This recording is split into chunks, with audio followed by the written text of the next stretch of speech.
For this video, we're going to be going over the character Executor in Elden Ring Nightreign, and of course, we're going to show you how to parry, how to build around him, and how to make him really powerful. We're going to be parrying the Bell-Bearing Hunter in a little bit shortly here. Very, very tough boss, so we'll go over the parrying there. What relics you're going to want to use, we'll go over later on, and basically everything you need to know in this 12-minute quick guide.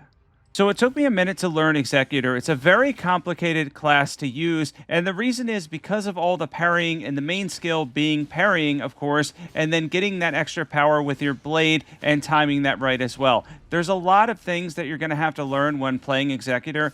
And I feel like a lot of people just jump in, play as this character because it's like, oh, cool, I start with a katana. That's awesome. This is actually one of the most complex characters to use. So we're going to go over the parrying now. Parrying is going to be your main skill. I use an Xbox controller, so that's going to be activated with Y and left trigger.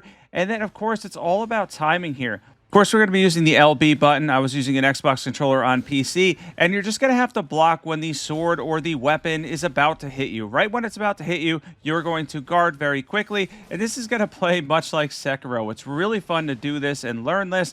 There's my ultimate that I hit by accident in this clip at the end there. We're going to go over that too, of course. Now we're going to parry the Bell-Bearing Hunter and talk about him. He's a fairly difficult boss, and I think I could teach you something because I was learning a little bit about parrying. And again, I'm average at these games for the most part. I'm not going to be doing anything too incredible here, but this is pretty much all parries using his skill to take down the Bell-Bearing Hunter after we wipe out these mobs. I did like 3 solo runs as him to try to learn the parrying mechanics. I got to the final boss once, didn't end up winning, so this clip at the end of this one for the Nightlord is going to be a co-op one. Of course, that worked well too, and I'm going to go over a bleed build, frost build, kind of how to build around Executor if you don't want to do too much with parrying, but I do recommend learning the skill, of course, because it is really overpowered once you learn it. So every once in a while, a bigger hit is going to knock you back. Make sure you're focused because sometimes when it knocks you back, your recovery is going to take an extra second. I do get beat up a little bit here in the beginning, but of course, we're going to be fine in the end because the parries are really powerful. As you can see there, enough hits that we're able to do with the parry timing, we were able to break Marius Executioner or the Bell-Bearing Hunter. I call him Marius Executioner because that's the sword that he has. But the Bell-Bearing Hunter got broken very, very easily from parrying. Now, he can build that up fairly fast. When you're solo especially, it's probably around 5 to 7 hits in total. And then you're going to get a follow-up. Once your sword glows, you can then follow up with left trigger and get additional damage. This is going to be a huge damage bonus for you. I recommend using it, timing it right away if possible if you have an opening, and then going back to parrying to get another break. And as long as you are parrying, you're going to get a lot of breaks for the bosses because of that, especially if you're trying solo mode, it's a little bit more forgiving. Now, Executor, very, very difficult to use this character in co-op and parry. Also, if the circle is closing in on you, stop trying to parry because most of the time I end up seeing this character going down in that exact scenario where they're just trying to parry and take down a boss, and it's just taking too long. The ability is a little bit on the slower side. The only good part is the sword you're getting does good damage, of course, and then has that follow-up that does great damage, and you're able to break bosses too. You're going to have a lot of fun when you're playing as Executor because once you learn a parry, I learned a parry in Elden Ring and it took me a long time. For the longest time, I didn't think that I would be able to do it, but there's 2 ways of doing this. It's either going to be based on, you could actually have it based on both, but reaction timing or memorization. For me, it's going to be a lot more memorization. My reaction timing is kind of on the slower side. So if you're not one of those people that can jump into Sekiro and parry perfectly every time, and there's very few of them out there, but there are people that are that skilled, then you're going to have to go off boss memorization and basically following the movements of their sword and weapon and trying to time it right. You're going to make mistakes here and there, especially when you're learning a character like this one. But ultimately, it will pay off in the end. You will have a lot of fun with this character. Executor is an incredibly fun character to play as that can also do a decent amount of damage as well. We're about in this next section to talk about another style of playing this character because, of course, we're using katanas. Of course, you can run Dex and Arcane because we have decent stats, good stats for that. So I'm going to talk about the ultimate ability and how I play when I'm not parrying. First, the ultimate ability, which turns you into a giant beast. You get a decent moveset, light attacks, charge attacks, etc. You can roar, all that. You can actually heal yourself with the roar, I believe, with a relic. I think that's a thing. And there's a couple different ones we'll go over later because there's going to be some relics that you're going to want to check out, and I'll talk about my setup as well. But for the special ability, the ultimate, It's just okay. I think it needs a buff still, in my opinion.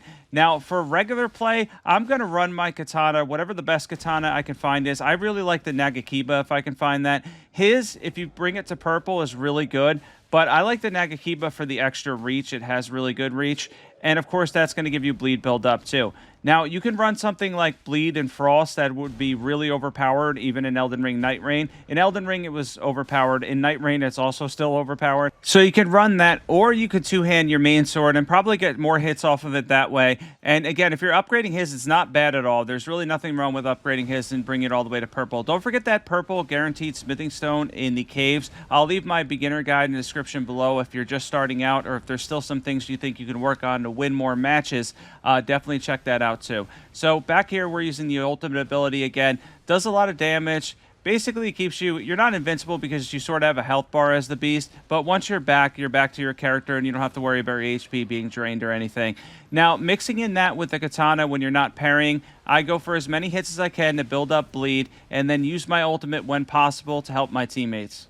I want to mention real quick, too, if you're not subscribed to my channel, now's the time to subscribe. I've been covering a lot of Nightreign. I'm going to be continuing to cover Nightreign, even a little bit of regular Elden Ring as well, and occasionally I'll throw up the random Dark Souls guide, etc. So if you like Souls games, or if you're enjoying Nightreign, don't forget to hit the subscribe button, and of course, like and share this if it helped you out in terms of learning the character, parrying, etc. Definitely be sure to hit the like button and share as well.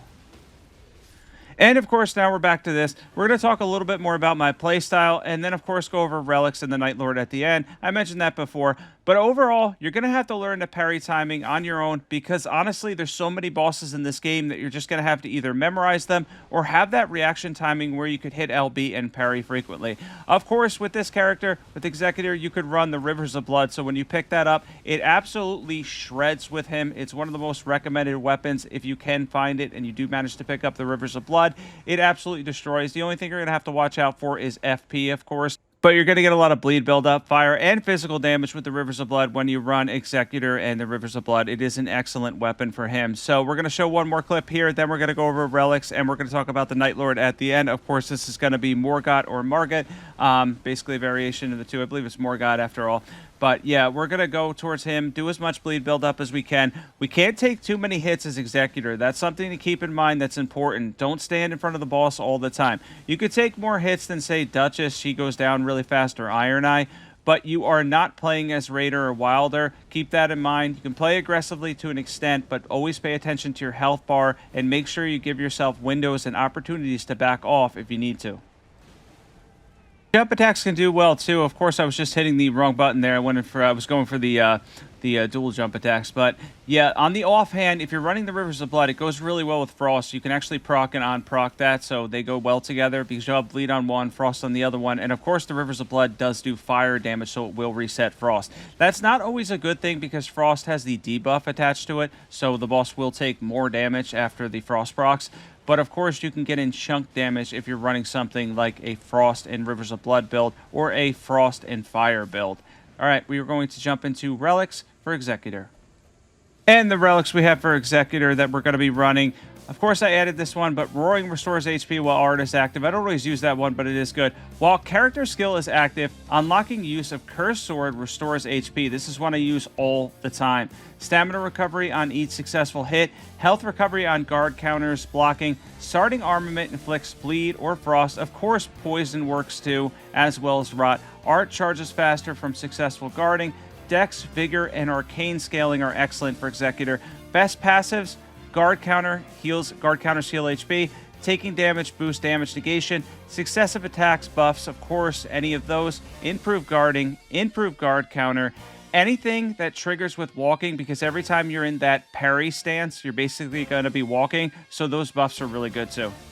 And of course, we're going to finish off with taking out a Nightlord. This is going to be Gladius, the three-headed dog, which of course will end in a victory because pretty much for all these guys, I've added a random Nightlord to them. So for this, we're going to be running a Frost and Fire build that we talked about earlier. And of course, we have the Rivers of Blood. That was from the clip earlier. That was the same run, I believe. That was the run I picked it up. But if you get the chance to pick it up, the Rivers of Blood, of course, is excellent. Now, FP is a little bit of an issue, but if we can use that early on, it will absolutely shred the dog because the dog takes good bleed damage. And of course, we'll take decent frost damage as well.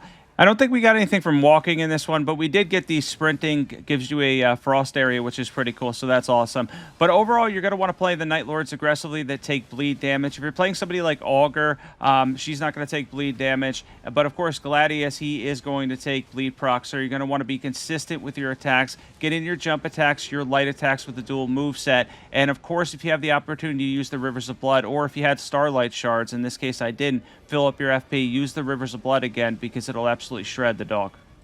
So in the comments below, let me know how much you're enjoying Elden Ring Nightreign. For me personally, I was going to do a review for it, but I've been telling people what my score is basically lately. I would give it a 7.5 out of 10. It's been really fun, but I do feel like they need to add to it. They need future updates. And of course, we're getting that boss challenge run or whatever it is, the more challenging bosses, I think, that are coming soon. I think that's a guaranteed update and one DLC later this year in the fall. So that's cool, but I think it's going to need even more than that. I think Elden Ring Nightreign is one of those games that's going to need more than that. So be sure to comment below and let me know how much you're enjoying Nightreign and how long you plan on playing Nightreign too. I was happy I was able to parry the Bell-Bearing Hunter. I hope I helped you learn Executor better. If I did, don't forget to sub. I will catch everybody in the next video.